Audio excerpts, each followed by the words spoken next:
Hello and welcome to the class one. हमारा next thinker है Michael Foucault. तो आज हम इनके बारे में पढ़ेंगे। तो बेसिकली इनकी बायोग्राफी की मैं बात करूँ तो इनका जन्म जो हुआ 1926 फ्रांस में हुआ। ठीक है। बेसिकली इनका जो प्रोफेशन था वो एज अ फिलोसफर की तरह इन्होंने अपनी जो है जीवन चालू करा। एंड देन वो उनका इंटरेस्ट हिस्ट्री में भी रहा। फिर उन्होंने सोशल थ्योरी भी काफ़ी डेवलप करी। ठीक है। इससे देखने को मिलता है कि इनका सोशियोलॉजी में भी इंटरेस्ट रहा है। क्योंकि हम इसलिए यहाँ पे इनको पढ़ रहे हैं तो काफ़ी प्रोमिनेंट थिंकर भी हो जाते हैं ये सोशियोलॉजी के। ठीक है। तो इन्होंने बहुत ही इंपॉर्टेंट थ्योरीज दी। बेसिकली इनको जाना जाता है, ही इज़ नोन फॉर इनकी जो कॉन्सेप्ट था पावर के लिए। पावर पे इन्होंने पढ़ाई करी, नॉलेज को इन्होंने बताया कि नॉलेज कैसे होती है, कैसे देखी जाती है, कैसे समझी जाती है। फिर उन्होंने डिस्कस करे डिफरेंट सोशल इंस्टीट्यूशंस के बारे में। ठीक है। तो ये सारी चीज़ें जो है इनका मेजर फोकस एरिया रहा है, किसका, माइकल फौकॉल्ट का। फिर इनके कुछ फेमस वर्क की मैं बात करूं तो बेसिकली इनका कुछ जैसे कि इन्होंने डिसिप्लिन एंड पनिश पे जो है इन्होंने का लिखा, जैसे कि, और दूसरा इन्होंने करा था हिस्ट्री ऑफ सेक्सुअलिटी। ठीक है। तो ये इनकी कुछ मेजर बुक्स भी हैं जो इन्होंने पढ़ी। ठीक है। जो फर्स्ट बुक थी उसका नाम ये था कि डिसिप्लिन एंड पनिश। बेसिकली जो हिस्ट्री से ही रिलेटेड है, और क्योंकि इनको हिस्ट्री में इंटरेस्ट था तो उन्होंने हिस्ट्री में पढ़ाई करके ये बुक जो है लिखी थी। अब इनकी जो मृत्यु हुई वो हुई 1984 में। ठीक है। अब जो इनकी डेथ हुई वो उसका रीज़न था ये एड्स की वजह से जो है इनकी मृत्यु हुई थी। इनकी लेगेसी की बात करूँ तो काफ़ी ज़्यादा इन्फ्लुएंशियल थे सोशियोलॉजी से, फिलोसफी से, जैसे कि मैंने आपको बताया इनको जो दिलचस्पी थी फिलोसफी में भी थी, and cultural and political theory में भी इन्होंने काम करा। तो बेसिकली इनका जो इंटरेस्ट रहा, जो इन्होंने लेगेसी अपनी जो छोड़ी, वो अगर देखें तो सोशियोलॉजी में भी काम करा इन्होंने। ठीक है। फिलोसफी में भी काम करा। फिर इनकी दिलचस्पी रही हिस्ट्री में भी। ठीक है। तो इनको सबने इनमें थोड़ा थोड़ा सब में पढ़ा, और एक अच्छी थ्योरी जो है हमको आज दी, ताकि ये आज भी रिलेवेंट रहे हैं। ठीक है। फिर प्लस इन्होंने कल्चरल एंड पॉलिटिक्स पे भी जो है इन्होंने अपनी दिलचस्पी दिखाई। ठीक है। इन्होंने इस पे काम करा। अब इनके जो मेजर की कॉन्सेप्ट थे आप उन पे थोड़ा देख लेते हैं। जैसे कि पावर नॉलेज पे इन्होंने डिस्कस करा, डिस्कोर्स पे बताया, बायो पावर के बारे में बताया, पैनोप्टिसिज्म के बारे में बताया, आर्कियोलॉजी, जेनोलॉजी, डिजीजेज, सेक्सुअलिटी एंड हेट्रोट्रोपिया। तो बेसिकली ये कुछ हमारे 8-9 कॉन्सेप्ट्स हैं, ये हम देखेंगे। ये हमारे इंपॉर्टेंट इस यूजीसी नेट के पर्सपेक्टिव से भी इंपॉर्टेंट हो जाते हैं, और ये पूछे भी गए हैं time to time in the paper. ठीक है। तो बिना कोई लेट कर हम देखते हैं कि पावर एंड नॉलेज आखिर होता क्या है। देखो, इन्होंने बेसिकली बोला कि जो पावर है, ठीक है, और जो नॉलेज है वो आपस में क्या है, कनेक्टेड है। पावर और नॉलेज आपस में क्या है, वो जो है कनेक्टेड है। आप एक दूसरे को सेपरेट नहीं करते। ठीक है। सेपरेट कर भी नहीं सकते हो। जो नॉलेज है वो इट्स नॉट अबाउट कि वो सिर्फ ट्रुथ के बारे में बता रही है, लेकिन जो नॉलेज है वो पावर के बारे में ही बता रही है। कैसे? जो पावर है वो कहीं ना कहीं नॉलेज को कंट्रोल करती है। ये चीज़ है कि नहीं, है ना। अगर जैसे मानो कि डॉक्टर है, doctor as authority to say something, और वो आप मानोगे, डॉक्टर ने कहा कि आप बीमार हो तो आप बीमार रहोगे, आप अनहेल्दी हो तो अनहेल्दी रहोगे, वो आपको चेकअप करके कहेगा। ठीक है। तो ये क्या है, नॉलेज तो है उसके पास, नॉलेज आपके पास ही है, but he has the power to deliver certain things. अगर इसको और हम ऐसे देखें कि अगर मैं आपसे ये कहूँ कि जो पावर है, ठीक है, वो जो कंट्रोल करता है, पावर जो है, जो भी कोई आदमी कंट्रोल करता है वो ट्रुथ को भी कंट्रोल करता है। क्या ये बात सच है? बिल्कुल। माइकल फौकॉल्ट कहते हैं हाँ ये चीज़ सच है, जिसके पास पावर है वो कहीं ना कहीं ट्रुथ को भी कंट्रोल करता है। जैसे कि मानो गवर्नमेंट है, ठीक है, वो आपकी जो स्कूल्स की बुक है उनको कंट्रोल करती हैं। ठीक है। तो उसमें जो लिखा होगा वही ट्रुथ होगा, ये आप मानते हैं क्योंकि बचपन से आप पढ़ते हुए आ रहे हो। ठीक है। फॉर एग्जाम्पल कि जो पाकिस्तान है, पाकिस्तान में जो बुक्स चलती हैं वो उसकी हिस्ट्री में दिखाता है पीओके जो है उसका इनसेपरेबल पार्ट है। बट क्या ये ट्रुथ है? नहीं, ये ट्रुथ नहीं है। बट जो पाकिस्तान की जो बुक्स हैं, ठीक है, स्कूल्स में जो चलती हैं, उसमें रियलिटी क्या है, वो जो दिखा रहे हैं वही तो उनके लिए रियलिटी हो गई, बट असल में रियलिटी तो कुछ और है। तो इससे ये देखने को मिलता है कि जो नॉलेज है और जो पावर है वो आपस में कनेक्टेड है, और जो पावर को कंट्रोल करता है, ठीक है, उसके लिए सच वही होगा जो वो बोलेगा, और पावर क्या करती है, नॉलेज को ही डिफाइन कर देती है। तो ये हम कह सकते हैं कि पावर जो है वो नॉलेज के इक्वल है, और पावर ही क्या करती है, नॉलेज को बनाती है। तो इससे आपको ये समझ में आया। तो माइकल फिकॉल्ट बेसिकली यहाँ कह रहे हैं कि जो पावर और नॉलेज है वो आपस में कनेक्टेड है। ठीक है। और जो पावर को कंट्रोल करता है वो क्या करता है, वो सच पे भी कंट्रोल करता है, और सच चाहे कुछ भी हो। ठीक है। मानो कि जैसे मैंने पीओके का एग्जांपल दिया, उसमें क्या है, सच कुछ और है, बस पाकिस्तान की यहाँ जो पढ़ाई जा रही है किताबें उसमें ये बताया गया कि जो पीओके है वो उसी का पार्ट है, बट रियलिटी तो नहीं है ना। रियलिटी क्या है, रियलिटी ये है कि वो इंडिया का पार्ट है। तो वहाँ पे क्या हो रहा है कि पावर जो है वो कौन कंट्रोल कर रही है, वो गवर्नमेंट कंट्रोल कर रही है। गवर्नमेंट जो बता रही है बुक्स में वही क्या है, ट्रुथ है। ठीक है। और ट्रुथ ही क्या है, वही नॉलेज जनरेट कर रही है। तो क्या, power is equal to knowledge. ठीक है। पावर जो है वो नॉलेज ही है।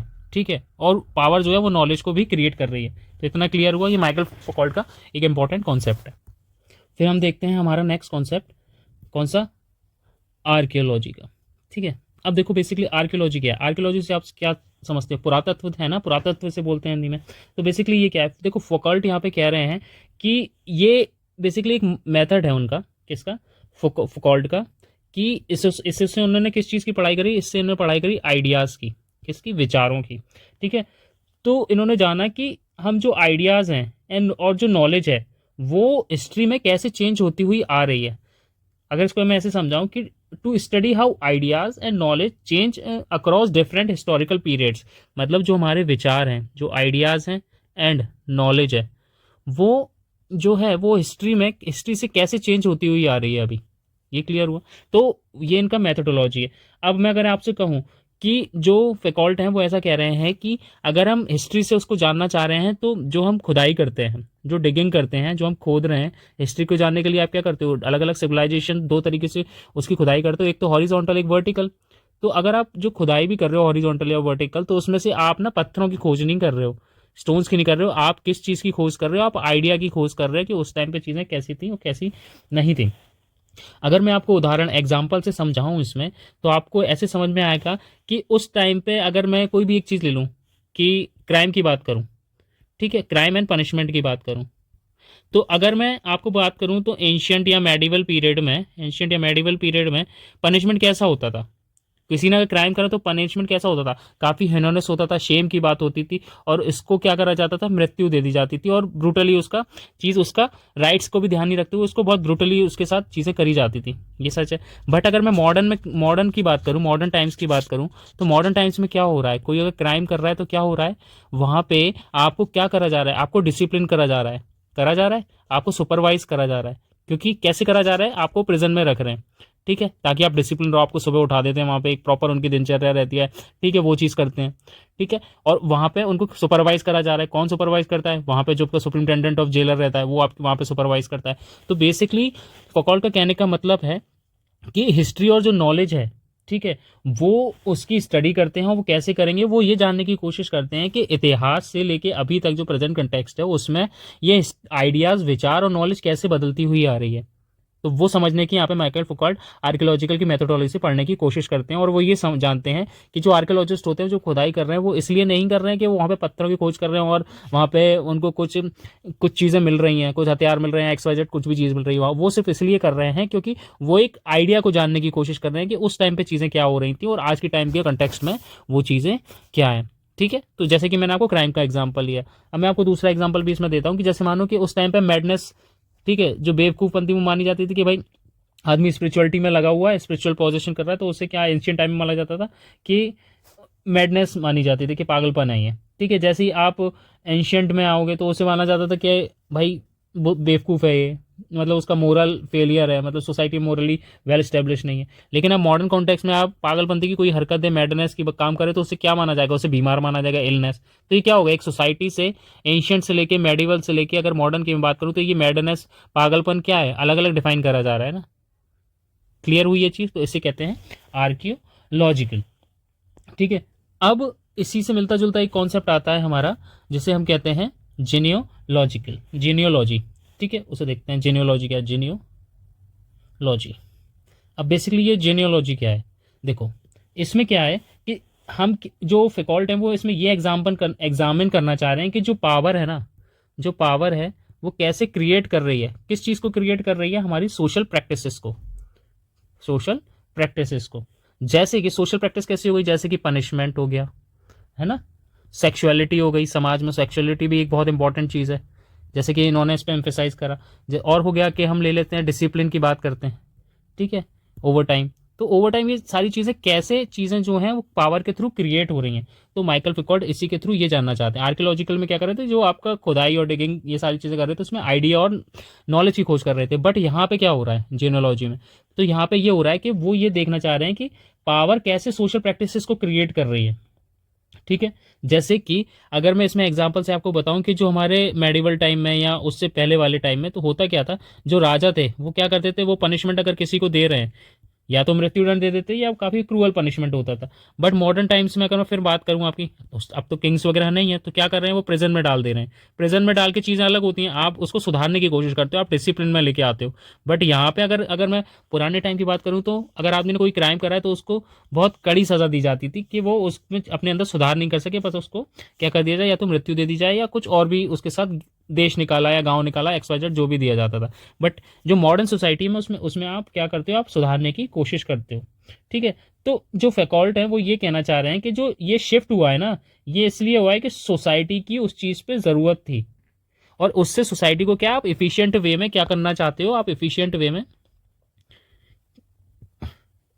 कंट्रोल करना चाहते हो। ठीक है, किस चीज़ को कंट्रोल करना चाहते हो, लोगों को कंट्रोल करना चाहते हो। तो ये चीज़ क्लियर हुई। तो जेनेलॉजी में बेसिकली फैकल्टी ये देखना चाहते हैं कि जो पावर है वो कैसे क्रिएट कर रही है हमारी जो सोशल प्रैक्टिसेस हैं, है ना। प्रैक्टिसेस आपको समझ में आई, जैसे पनिशमेंट हो गया, सेक्सुअलिटी हो गई, डिसिप्लिन हो गया। ठीक है, अब पुराने टाइम में तो क्या हो रहा था, किंग वगैरह अलग अलग गलत तरीके से पनिशमेंट दे रहे थे, कुछ भी हो रहा था। बट जो मॉडर्न सोसाइटी में हो रहा है वो क्या हो रहा है प्रेजेंट में बेसिकली आप डिसिप्लिन करने की कोशिश कर रहे हो। तो इतना क्लियर हुआ। ठीक है, आगे बढ़ते हैं। अब हमारा जो अलग कॉन्सेप्ट आता है वो आता है किस चीज़ का, डिजीज़, है ना। डिजीज़ एक कॉन्सेप्ट था जो हमने देखा था, उसे हम समझते हैं डिसीज़। बेसिकली मेडिकल गेज भी कहते हैं, मेडिकल गेज। तो देखो बेसिकली इसमें क्या है, जो हमारी जो आज की मेडिसिन, जो मॉडर्न मेडिसिन है ना, वो पीपल को, जो मनुष्य हैं उनको ह्यूमन बीइंग की तरह नहीं देखती, बट एज अ ऑब्जेक्ट की तरह देखती हैं। तो माइकल फैकल्ट यहाँ पे ये कहना चाह रहे हैं, जैसे कि मैं अगर आपसे बोलूँ कि एक डॉक्टर है, ठीक है, वो उसको एज अ ह्यूमन बीइंग नहीं देख रहे हैं, वो कैसे देख रहे हैं, उसको एज एन ऑब्जेक्ट की तरह देख रहे हैं। ऑब्जेक्ट कैसा, कि भाई एक तो वो बॉडी है, उसके अंदर कुछ ऑर्गन होंगे, ठीक है, कुछ सिम्टम्स हैं उसके पास जो वो कर रहे हैं, ठीक है, फंक्शनिंग कर रहे हैं सिम्टम्स। फिर या तो फिर उसके अंदर कुछ अलग अलग जो चीज़ें हैं उनको वो ऑब्जर्व कर रहे हैं, मतलब कुल मिला के वो उसको एज एन ऑब्जेक्ट की तरफ ले रहे हैं। तो इसी को उन्होंने क्या बोला, उन्होंने बोला मेडिकल गेज। मतलब गेज मतलब होता है तो एक चीज़ को पर्टिकुलर तरीके से देखना, उसे गेजिंग कहते हैं। ठीक है, अब डॉक्टर किस चीज़ से फोकस करता है, अब जैसे बॉडी है तो उसमें एक्सरे के लिए बोलेगा, ठीक है, उसमें क्या जो पेशेंट है उसकी फीलिंग को कंसिडर करता है, वो नहीं करता। वो क्या देखता है, वो अच्छा ये हड्डी टूटी है, एक्सरे करा लो, तो उसके इमोशंस में वो ध्यान नहीं देता है। सो पेशेंट क्या बन जाता है, वो उसके लिए केस बन जाता है, तो ताकि वो इजीली क्या किस चीज़ को कंट्रोल कर सके, ठीक है, और क्लासीफाई कर सके उस पेशेंट की जो भी डिजीजेज हुए हैं। तो इतना समझ में आया कि जो डिजीज़ है मॉडर्न टाइम्स में, वो किस चीज़ को देख रहे हैं, वो जो देख रहे हैं वो देख रहे हैं आपके as an object, as an object को। क्लियर हुआ ये। तो बस यहाँ पे यही समझाने की कोशिश करी गई है कि जो मॉडर्न सोसाइटी में है वो आपको जो है एज एन ऑब्जेक्ट की तरफ देख रहे हैं, ना कि एज एन ह्यूमन बीइंग की तरह। क्लियर हुआ। तो ये डिजीज़ में आता है। अब देखो इसमें नेक्स्ट जो आपका कॉन्सेप्ट आता है वो आता है कौन सा, डिस्कोर्स का। डिस्कोर्स, ठीक है। अब देखो बेसिकली इसमें क्या है, देखो ये डिस्कोर्स जो है इसमें सिंपल आप इसको समझो कि ये एक वे ऑफ टॉकिंग है, या फिर या फिर या सोचने का तरीका है। ठीक है, अब ये बात करने का या सोचने का तरीका किस चीज़ को लेके है, उस चीज़ को जो आपकी क्या करता है, अंडरस्टैंडिंग को शेप करता है। Shape how we understand certain, understand it. It क्या, कुछ भी, जो भी, मतलब एक बात करने का या सोचने का तरीका है किसी चीज़ के बारे में, आप उसको कैसे उसको समझते हो। क्लियर। जैसे कि इसमें अगर मैं आपको बोलूँ कि इसमें आप इंक्लूड कर सकते हो जैसे कि आप लैंग्वेज से, ये भी तो तरीका है ना जिससे आप समझते हो, बात करते हो।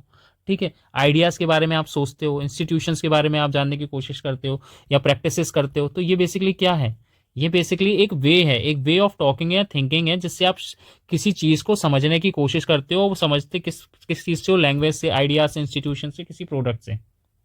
ठीक है, अब डिस्कोर्स करता क्या है, डिस्कोर्स करता है कि ये कंट्रोल किस चीज़ को करता है, ये बेसिकली कंट्रोल इसी चीज़ को तो करता है कि भाई आप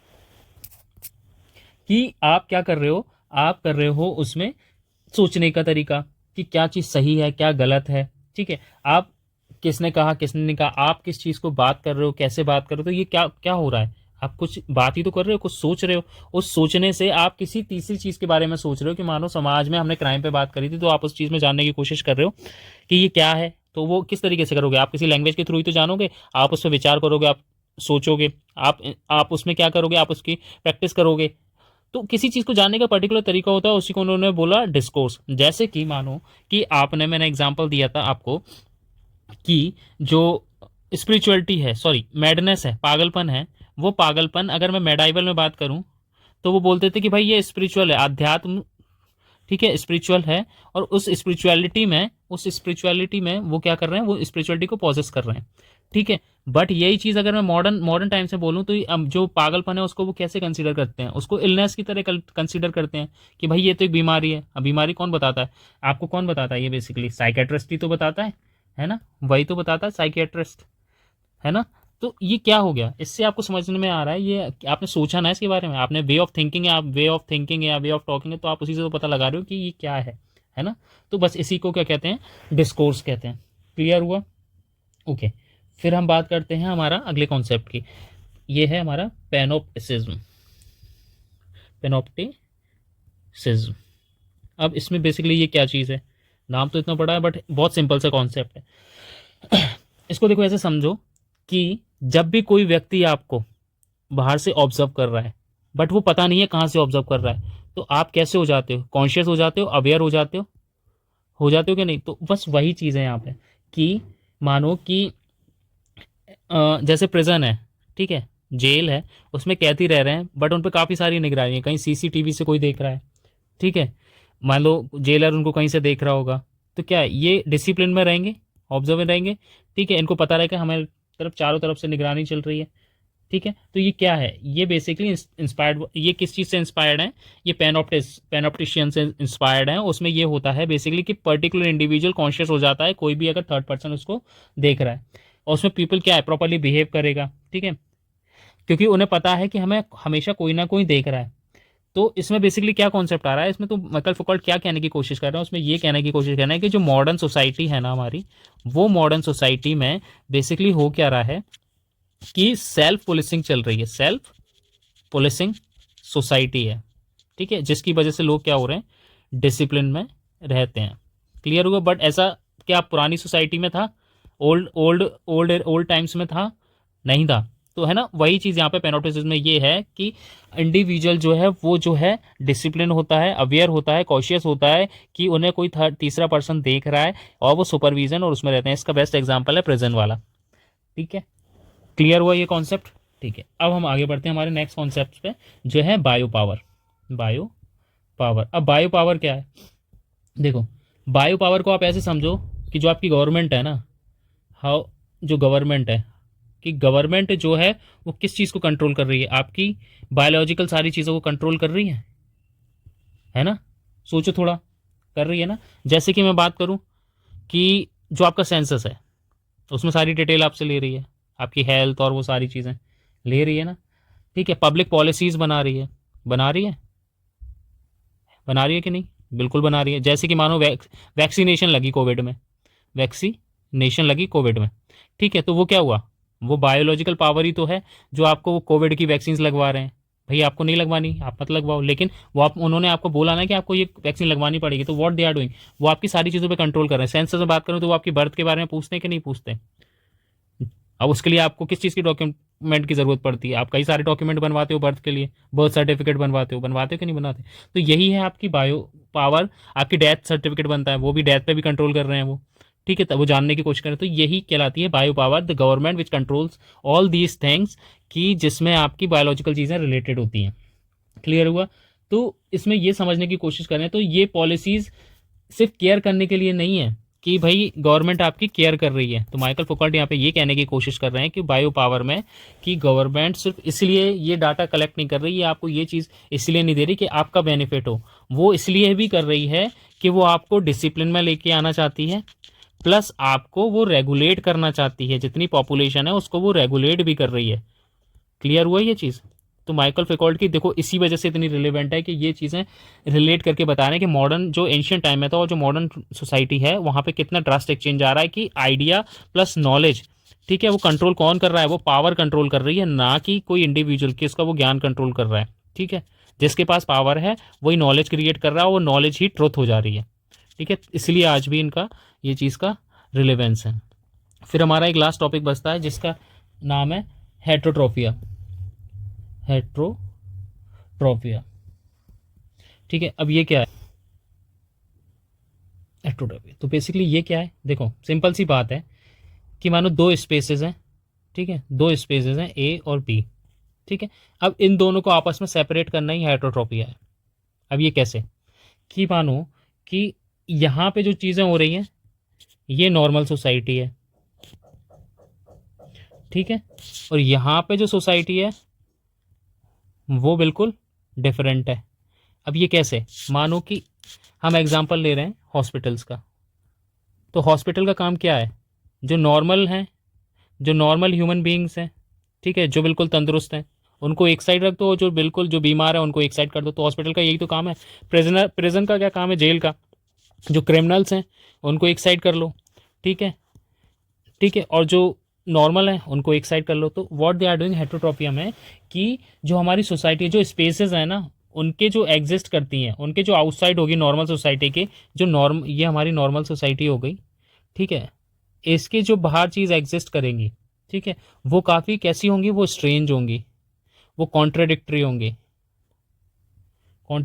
वो आइसोलेटेड होंगी, ठीक है। आइसोलेशन में तो रहते हैं ये सारे लोग। अगर कोई बीमार है तो भाई उसको आइसोलेशन में तो रखा जाता है ताकि वो कैसा रहे, वो रहे, हेल्दी रहे, धीरे से वो हेल्दी हो जाए, वो जो नॉर्मल बिहेवियर में आ जाए अपने। सेम क्रिमिनल्स के साथ होता है, इनको आइसोलेशन में रखा जाता है। वहाँ पे कॉन्ट्रडिक्शंस भी काफ़ी होते हैं आपस में एक दूसरे को लेके, काफ़ी स्ट्रेंज बिहेवियर भी करे जाते हैं ताकि उनको प्रॉपर डिसिप्लिन में लेके आया जा सके। तो basically what Michael Foucault is use to want to say, कि जो स्पेसेस है ना वो रिवील करते हैं कि सोसाइटी को ऑर्गेनाइज और कंट्रोल कैसे करा जाए, how society organize and controls people. वो ये दिखाना चाह रहे हैं हेटेरोट्रोपिक की मदद से कि कैसे सोसाइटी जो है वो क्या कर रही है, ऑर्गेनाइज कर रही है, प्लस कंट्रोल कर रही है। किन लोगों को कंट्रोल कर रही है, लोगों को।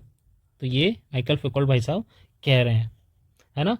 तो आपके जो ये सारे कॉन्सेप्ट है जो मैंने आपको बताया अभी, तो बेसिकली इनका यही है कि इन्होंने जो एम्फेसाइज करा माइकल फौकॉल्ट भाई साहब ने, इन्होंने पावर और नॉलेज पे करा, डिस्कोर्स, बायोस्फीयर, ठीक है, पैनोप्टिसिज्म, आर्कियोलॉजी, जनरलोजी, डिजीज, हेटेरोट्रोपी, सेक्सुअलिटी। तो इन्होंने इन सब की बात करी, ठीक है। अब ये सिर्फ इन्होंने इसलिए करा कि इनको जो रियलिटी है, जो एंशियंट टाइम से लेके अभी तक की जो हिस्ट्री में चेंजेस हो रहे हैं, आइडियाज़ और इन सब चीज़ों को लेके, तो उसके उसके कारण से क्या है, वो सिर्फ आप इंडिविजुअल सोच रहे हो कि वो आपके लिए आपके फेवर में चेंज हो रहे हैं, नहीं, वो क्या है, जो पावरफुल लोग हैं वो चाह रहे हैं आपको कंट्रोल करना, आपको डिसिप्लिन में लेके आना, ठीक है। क्लियर हुआ इतना चीज़। अभी हमारा एक कॉन्सेप्ट और बच रहा है, ये कौन सा, सेक्सुअलिटी का। तो बेसिकली देखो सेक्सुअलिटी में क्या है, जो सेक्सुअलिटी है ना, इसको वो नेचुरल नहीं मानते, ठीक है। सोसाइटी क्या करती है, सोसाइटी क्रिएट करती है रूल्स अब कि क्या नॉर्मल है और क्या एबनॉर्मल है, ठीक है। यही तो हो रहा है, सोसाइटी क्या कर रही है, सोसाइटी ये जानती है ना कि क्या नॉर्मल है सेक्सुअलिटी में, नॉर्मल एंड एबनॉर्मल, ठीक है, ये सोसाइटी बताती है। बट जो पावर है वो क्या करती है, पावर इन चीज़ को कंट्रोल करती है। कैसे कंट्रोल करती है, सेक्सुअल बिहेवियर को कैसे कंट्रोल करती है, और उसकी आइडेंटिटी को, ये आप गैस करो, क्योंकि हम अभी तक पढ़ते आ रहे हैं, ठीक है। तो वो बेसिकली ये बोल रहे हैं कि सेक्सुअलिटी जो है ना बायोलॉजिकल इंस्टिंक्ट नहीं है। पहले तो स्टार्टिंग में जो कंस्ट्रक्ट करा गया, सोसाइटी ने करा कि हाँ भाई ये जो सेक्सुअलिटी है ये काफ़ी पवित्र है, ठीक है, सेक्रेड है, ये सोसाइटी बोलती थी। बट पावरफुल लोग आए, उन्होंने क्या करा, नहीं, इसको, इस चीज़ को अलग तरीके से देखा, ठीक है। क्लियर हुआ, तो इतना क्लियर हुआ कि सोसाइटी जो है वो क्या कर रही है, वो नॉर्मल एबनॉर्मल बिहेवियर बता रही है सेक्सुअलिटी का, बट जो पावर है वो कंट्रोल कर रही है इस चीज़ को, आपके सेक्सुअल बिहेवियर को, आपकी आइडेंटिटी को कंट्रोल कर रही है कि नहीं कर रही, थ्रू लॉज। क्लियर हो रहा है कि नहीं, आप इसका मेरे को कमेंट सेक्शन में बताओगे कि आपको समझ आया कि नहीं, और इसका मेरे को आप एग्जाम्पल भी बताओगे, ठीक है। तो ये जो कॉन्सेप्ट थे ये सारे माइकल फिकॉल्ट के, वो हमने कंप्लीट कर लिए हैं, ठीक है। इससे बाहर आएगा नहीं, क्योंकि मैंने पूरा रिसर्च करके बनाया कि इसके मेन टॉपिक्स यही हैं और यहीं से ये पूछे जाते हैं। So this is all about for this lecture. Have a nice day.